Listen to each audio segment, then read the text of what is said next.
حضور اکرم صلی اللہ علیہ وسلم کے طائف کے سفر کا قصہ۔ نبوت مل جانے کے بعد 9 برس تک نبی کریم صلی اللہ علیہ وسلم مکہ مکرمہ میں تبلیغ فرماتے رہے اور قوم کی ہدایت اور اصلاح کی کوشش فرماتے رہے، لیکن تھوڑی سی جماعت کے سوا جو مسلمان ہو گئی تھی اور تھوڑے سے ایسے لوگوں کے علاوہ جو باوجود مسلمان نہ ہونے کے آپ کی مدد کرتے تھے۔ اکثر کفار مکہ آپ کو اور آپ کے صحابہ کو ہر طرح کی تکلیفیں پہنچاتے تھے، مذاق اڑاتے تھے اور جو ہو سکتا تھا اس سے درگزر نہ کرتے تھے۔ حضور صلی اللہ علیہ وسلم کے چچا ابو طالب بھی انہی نیک دل لوگوں میں تھے جو باوجود مسلمان نہ ہونے کے حضور کی ہر قسم کی مدد فرماتے تھے۔ 10ویں سال میں جب ابو طالب کا بھی انتقال ہو گیا تو کافروں کو اور بھی ہر طرح کھلے مہارا اسلام سے روکنے اور مسلمانوں کو تکلیف پہنچانے کا موقع ملا۔ حضور اقدس صلی اللہ علیہ وسلم اس خیال سے طائف تشریف لے گئے کہ وہاں قبیلہ ثقیف کی ایک بڑی جماعت ہے، اگر وہ قبیلہ مسلمان ہو جائے تو مسلمانوں کو ان تکلیفوں سے نجات ملے اور دین کے پھیلنے کی بنیاد پڑ جائے۔ وہاں پہنچ کر قبیلے کے 3 سرداروں سے جو بڑے درجے کے سمجھے جاتے تھے گفتگو فرمائی اور اللہ کے دین کی طرف بلایا اور اللہ کے رسول کی یعنی اپنی مدد کی طرف متوجہ کیا، مگر ان لوگوں نے بجائے اس کے کہ دین کی بات کو قبول کرتے یا کم سے کم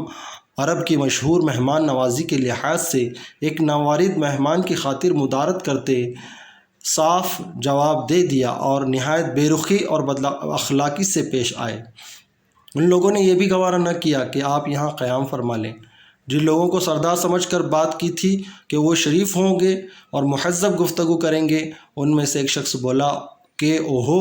آپ ہی کو اللہ نے نبی بنا کر بھیجا۔ دوسرا بولا، اللہ کو تمہارے سوا کوئی اور ملتا ہی نہیں تھا جس کو رسول بنا کر بھیجتے۔ تیسرے نے کہا، میں تجھ سے بات کرنا نہیں چاہتا، اس لیے کہ اگر تو واقعی نبی ہے جیسا کہ دعویٰ ہے تو تیری بات سے انکار کر دینا مصیبت سے خالی نہیں، اور اگر جھوٹ ہے تو میں ایسے شخص سے بات کرنا نہیں چاہتا۔ اس کے بعد ان لوگوں سے نا امید ہو کر حضور اکرم صلی اللہ علیہ وسلم نے اور لوگوں سے بات کرنے کا ارادہ فرمایا کہ آپ تو ہمت و استقلال کے پہاڑ تھے، مگر کسی نے بھی قبول نہیں کیا، بلکہ بجائے قبول کرنے کے حضور سے کہا کہ ہمارے گھر سے ہمارے شہر سے فوراً نکل جاؤ اور جہاں تمہاری چاہت کی جگہ ہو وہاں چلے جاؤ۔ حضور اکرم صلی اللہ علیہ وسلم جب ان سے بالکل مایوس ہو کر واپس ہونے لگے تو ان لوگوں نے شہر کے لڑکوں کو پیچھے لگا دیا کہ آپ کا مذاق اڑائیں، تالیاں پیٹیں، پتھر ماریں، حتیٰ کہ آپ صلی اللہ علیہ وسلم کے دونوں جوتے خون کے جاری ہونے سے رنگین ہو گئے۔ حضور اقدس صلی اللہ علیہ وسلم اسی حالت میں واپس ہوئے۔ جب راستے میں ایک جگہ ان شریروں سے اطمینان ہوا تو حضور نے یہ دعا کی، اے اللہ، تجھی سے شکایت کرتا ہوں میں اپنی کمزوری اور بے کسی کی اور لوگوں میں ذلت و رسوائی کی۔ اے ارحم الراحمین، تو ہی ضعفاء کا رب ہے اور تو ہی میرا پروردگار ہے۔ تو مجھے کس کے حوالے کرتا ہے؟ کسی اجنبی بیگانے کے جو مجھے دیکھ کر ترش روح ہوتا ہے اور منہ چڑھاتا ہے، یا کہ کسی دشمن کے جس کو تو نے مجھ پر قابو دے دیا؟ اے اللہ، اگر تو مجھ سے ناراض نہیں ہے تو مجھے کسی بھی کی بھی پرواہ نہیں ہے، تیری حفاظت مجھے کافی ہے۔ میں تیرے چہرے کے اس نور کے طفیل جس سے تمام اندھیریاں روشن ہو گئیں اور جس سے دنیا اور آخرت کے سارے کام درست ہو جاتے ہیں، اس بات سے پناہ مانگتا ہوں کہ مجھ پر تیرا غصہ ہو یا تو مجھ سے ناراض ہو۔ تیری ناراضگی کا اس وقت تک دور کرنا ضروری ہے جب تک کہ تو راضی نہ ہو۔ نہ تیرے سوا کوئی طاقت ہے نہ قوت ہے۔ مالک الملک کی شان قہاری کو اس پر جوش آنا ہی تھا کہ حضرت جبرائیل علیہ السلام نے آ کر سلام کیا اور عرض کیا کہ اللہ تعالیٰ نے آپ کی قوم کی وہ گفتگو جو آپ سے ہوئی سنی اور ان کے جوابات سنی، اور ایک فرشتہ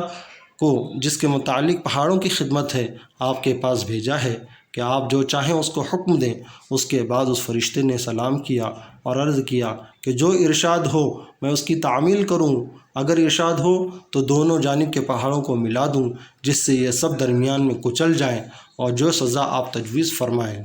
حضور صلی اللہ علیہ وسلم کی رحیم و کریم ذات نے جواب دیا کہ میں اللہ سے اس کی امید رکھتا ہوں کہ اگر یہ مسلمان نہیں ہوئے تو ان کی اولاد میں سے ایسے لوگ پیدا ہوں جو اللہ کی پرستش کریں اور اس کی عبادت کریں۔ فائدہ یہ ہیں اخلاق اس کریم ذات کے جس کے ہم لوگ نام لیوا ہیں کہ ہم ذرا سی تکلیف سے، کسی کی معمولی سی گالی دے دینے سے ایسے بھڑک جاتے ہیں کہ پھر عمر بھر اس کا بدلہ نہیں اترتا، ظلم پر ظلم اس پر کرتے رہتے ہیں اور دعویٰ کرتے ہیں اپنے محمدی ہونے کا، نبی کے پیرو بننے کا۔ نبی کریم صلی اللہ علیہ وسلم اتنی سخت تکلیف اور مشقت اٹھانے کے باوجود نہ بد دعا فرماتے ہیں نہ کوئی بدلہ لیتے ہیں۔